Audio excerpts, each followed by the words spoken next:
Chapter 25 The Getaway. With just a few weeks left before our departure from Sandy Lake, the teachers planned one last getaway, a final adventure before going our separate ways. The plan was simple. 8 of us would fly out to a remote fishing camp run by the same person that owned a bush plane that would take us there. This was to be a final weekend of relaxation, good company, and most importantly, a change of scenery. Fishing on reserve was excellent, but after 2 years, the familiar shores and waters had lost some of their magic. We needed something new, even if just for a couple of days. A single-engine Cessna float plane carried us about 50 kilometers north to the recently established Opaskwaلا Provincial Park. The rustic fishing camp owner also had everything we needed: sleeping quarters, outboard boats. The owner also provided us with a supply of premium-priced beer. The first night was a celebration, marking both our arrival at Opaskwaلا and the upcoming end of our time in Sandy. The beer flowed freely, and by the early hours, most of the group had long exceeded their limits. The next morning, with a few sore heads among us, we launched our aluminum fishing boats, each powered by a 10-horsepower outboard motor. Some of our group were still sleeping off the previous night's indulgence, but Diane and I, along with Greg and Jan, were eager to get on the water. We spent most of the morning navigating through a chain of interconnected lakes, some barely larger than ponds. The fishing was excellent. Within a few hours, we had already reached our limit. Greg, always one to maximize his leisure, had somehow managed to sneak extra beer onto his boat. By early afternoon, he was visibly drunk. Diane, sitting beside me, grew increasingly concerned. It occurred to me then that she was right. Greg was in no condition to be operating a motorboat.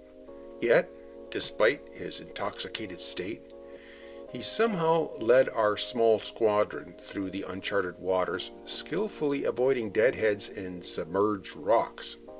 At one point, the fishing slowed, so we decided to move away to another spot.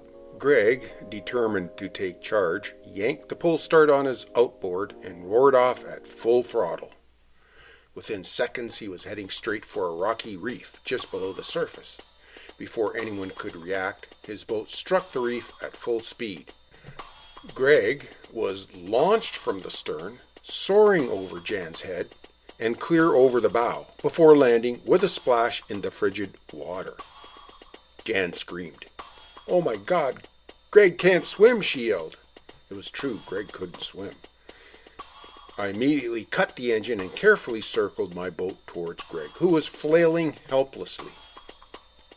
Close enough now, on my second pass, I grabbed his collar, struggling to keep him afloat. It took several attempts, but Diane and I finally hauled him into our boat. Greg, soaked and slightly scraped, grinned sheepishly. "Phew," he muttered. "That was refreshing." Jan, still shaking, burst into tears. Greg had come seconds away from drowning. Despite his near-death experience, he was determined to keep fishing. Unfortunately for him, the propeller on his outboard was now completely destroyed. With no other option, we rigged up a tow line and slowly pulled Greg and Jan's boat back to the camp.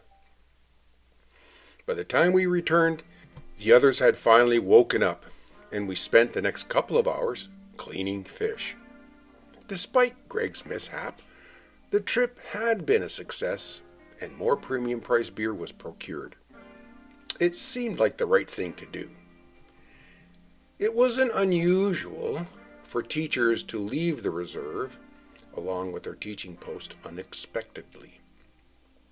The culture shock can be daunting, especially if you're not one for socialization. Some simply packed their bags and vanished overnight, unable to handle the isolation any longer. But we had stayed the course, finished the school year on good terms, Sandy Lake had been a life-changing experience, but it was never meant to be home. A new chapter was waiting, and we were ready for it.